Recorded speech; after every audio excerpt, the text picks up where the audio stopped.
ये जरूरी है कि नहीं? ये बात जरूरी है कि नहीं आपको? ये बात हमको बोलने का जरूरी है कि नहीं?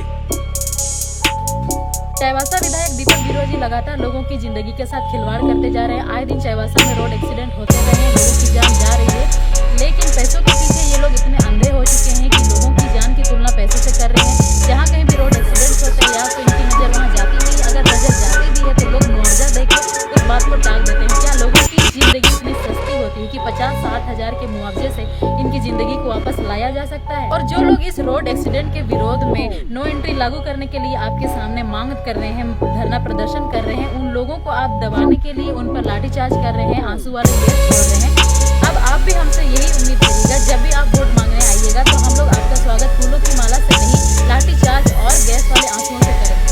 हेलो दोस्तों, जोहार, मेरा नाम है बिन्नी सवैया। तो आज मैं कोई आप लोगों के सामने ब्लॉग लेकर नहीं आई हूँ।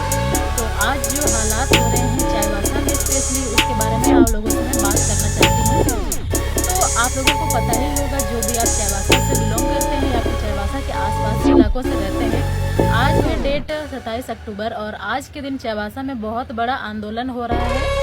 खासकर जो रोड एक्सीडेंट होता है वहाँ पे लोगों की जान जाती है, उस बात को लेके वहाँ पे लोगों का बहुत बड़ा प्रदर्शन हो रहा है प्रशासन के खिलाफ और स्पेशली जो हमारे परिवहन मंत्री हैं माननीय दीपक बिरुआ के खिलाफ। तो चाईबासा में जो मुद्दा चल रहा है वो नो एंट्री का, यानी जो बड़ी गाड़ियाँ हैं वो दिन दहाड़े रोड पर ना चले। पहले क्या था, जो बड़ी बड़ी गाड़ियाँ हैं वो केवल रात में चलती थी और सुबह होते होते इन गाड़ियों को बंद कर दिया जाता था। लेकिन अभी दिन में भी दिन भर लगातार वो गाड़ियाँ चलते रहती हैं चाईबासा में, जिसके वजह से वहाँ पे हर दिन लगातार रोड एक्सीडेंट्स होते रहे हैं। तो बहुत बड़ा एक प्रदर्शन हो रहा है। हालांकि मैं वहाँ शामिल नहीं हो पाई, मैं अभी फिलहाल जमशेदपुर में हूँ और मेरा बहुत खास लगा रहा है चाईबासा से। मैं चाईबासा से स्पेशली बिलोंग करती हूँ। वहाँ पे मैंने अपना बचपन बिताया, बहुत सारे दोस्त बनाए और बहुत सारी यादें वहाँ जुड़ी हुई है।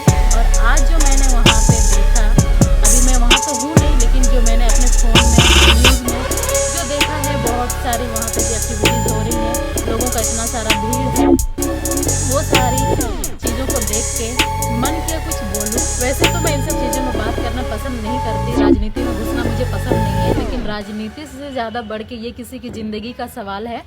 और ख़ासकर हम जैसे यंगस्टर्स लोगों को ये जानना समझना बहुत ज़रूरी है, क्योंकि आगे का जो लाइफ है हमारा है, या जो कुछ भी बुरा हो रहा है अच्छा हो रहा है वो सब हम ही लोगों पे बीतने वाला है। तो इन सब चीज़ों को जानना बहुत ज़रूरी है।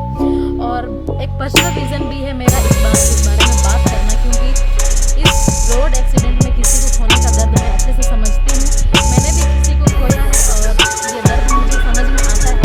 और जो आज वहाँ आंदोलन हो रहा है, इसमें जितने भी लोग जुड़े हैं, आप लोग जो डायरेक्ट वहाँ पे हिस्सा लिए हैं, उन लोगों को मैं बहुत सारा धन्यवाद देना चाहती हूँ। जब भी मैं रोड एक्सीडेंट के बारे में सुनती हूँ, पढ़ती हूँ, मेरा मन अंदर से हिल जाता है, क्योंकि मैं खुद इस चीज़ से गुजर चुकी हूँ पर्सनली। मैंने अपने बहुत ही क्लोज फ्रेंड को इस रोड एक्सीडेंट में खो दिया है।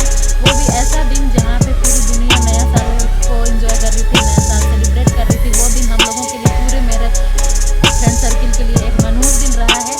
और अभी 1 साल भी नहीं हुआ और इस दौरान मैंने बहुत सारे एक्सीडेंट्स के बारे सुने हैं, जिसकी वजह से मुझे बहुत ज़्यादा बुरा लगता है। उस दिन जब सारी दुनिया सेलिब्रेट कर रही थी, तब हम लोगों ने हमारे बहुत ही प्यारे दोस्त को खोया है। इसी वजह से मैं पर्सनली इस चीज़ को लेके बात करना चाह रही थी।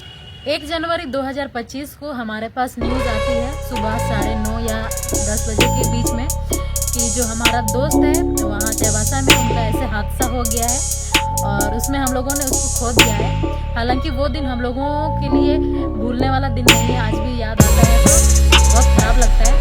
लेकिन इस बारे में बात इसलिए कर रही हूँ क्योंकि बात नो एंट्री की है। अगर उस टाइम सुबह का वक्त था, अगर उस टाइम नो एंट्री लागू रहता तो शायद बड़ी गाड़ियाँ उस टाइम नहीं रहती, तो शायद आज हमारा दोस्त हमारे साथ होता। चलो ये तो हमारी कहानी रही, उसके साथ साथ ही बहुत सारी कहानियाँ हैं। सिंकुरिया के 9 साल के बच्चे की मौत हो गई, साथ ही साथ चलियामा में रोड एक्सीडेंट हुआ, ऐसे बहुत सारे अनगिनत घटनाएं होती जा रही है।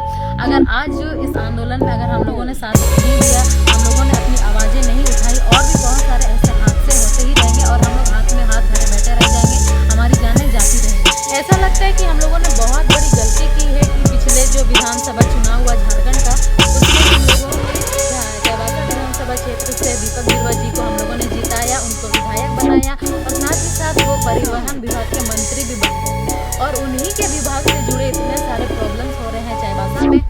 आए दिन एक्सीडेंट हो रहे हैं, लेकिन उनको कोई खबर तक नहीं, खबर होते हुए भी शायद वो उस चीज़ों को इग्नोर करते हैं। जब उनको वोट मांगना होता है, जब भी चुनाव आता है, तब वो गांव जा के लोगों से वोट की भीख मांगते हैं या फिर अपील करते हैं मुझे वोट दो। तब तो वो लोगों को भगवान की नज़र से देखते हैं कि ये हमारे भगवान है, यही हमें जिताएंगे, हमें वोट देंगे। लेकिन जब ऐसे न्यूज़ आते हैं, कहीं पे किसी के एक्सीडेंट में जाने की खबर आती है, तब ये लोग डायरेक्ट क्यों नहीं नजर आते? तब वो लोग अपना डायरेक्ट अपीयरेंस क्यों नहीं देते? खुद क्यों नहीं वहाँ पे शामिल होते हैं और लोगों की मदद तो करना तो दूर, उनको पूछते तक नहीं है। और मुझे सबसे बड़ा दुख ये लगता है कि ये जो है दीपक बिरुवा जी एक आदिवासी हो समाज से जुड़े हैं। यहाँ पे मैं किसी जाति को लेके स्पेशली बोल नहीं रही हूँ, लेकिन जो हमारे खुद मंत्री जी हैं, विधायक जी हैं, वो खुद भी तो आदिवासी समाज से ही, हो समाज से जुड़े हुए हैं।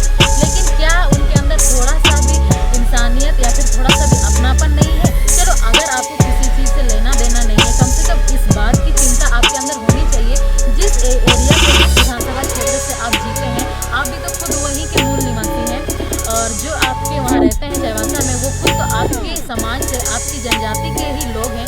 थोड़ी तो आपको उस हिसाब से भी उनकी चिंता करनी चाहिए, लेकिन आपको जरा सा भी उन चीज़ों की कोई कदर नहीं है। पूरे पश्चिम सिंहभूम जिला में चाईबासा ही एक ऐसा जगह है जहाँ पे लोग अपना पढ़ाई पूरा करने के लिए, अपना काम के लिए, रोजगार के लिए बहुत सारी संख्या में लोग वहाँ बस रहे हैं। लोग अपना किराए का मकान में रह रहे हैं, लेकिन अपने सपनों को पूरा करने के लिए वो लोग उस छोटे से शहर में आ रहे हैं। लेकिन वहाँ आके वहाँ मिल क्या रहा है उन लोगों को? कोई लोगों को अपना जान गंवाना पड़ रहा है, कोई लोग तो चाईबासा के हैं भी नहीं, कहीं बाहर गाँव से आके वहाँ रह रहे हैं, लेकिन वहाँ उनकी जान चली जाती है। किसी को ये अंदाजा भी नहीं रहता है कि हम अपना सपना पूरा करने जा रहे हैं, कुछ काम से जा रहे हैं, चाईबासा हम लोग रह रहे हैं, लेकिन वहाँ उनकी जान चली जाती है, बाद में उनकी लाश जाती है उनके गाँव।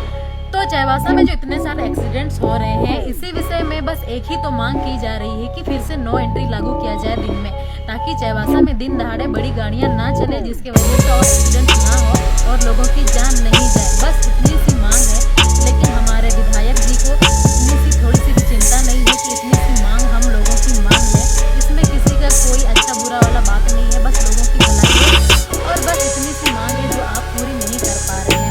तो भाई, जो भी आप लोग चाईबासा में हैं, आप प्लीज़ आप लोग वहाँ पे जाके लोगों का साथ दें, सपोर्ट करें, इस आंदोलन में बढ़ चढ़ कर हिस्सा लें। बात यहाँ अपनी सुरक्षा की है, हमारे फ्यूचर की है। अगर हम लोग किसी उम्मीद से उनको वोट देते हैं, उनको जिताते हैं, वोट देना हमारा अधिकार जरूर है, लेकिन साथ ही साथ हमारा ये कर्तव्य भी है कि हम ऐसे लोगों के खिलाफ आवाज़ उठाएं जो हमारे अधिकारों को, हमारी सुरक्षा के खिलाफ काम कर रहे हैं। आप लोगों के साथ इस बारे में बात करके मुझे काफ़ी अच्छा लगा। मैं उम्मीद करूँगी आप लोग भी इस आंदोलन में बढ़ चढ़ कर हिस्सा लेंगे।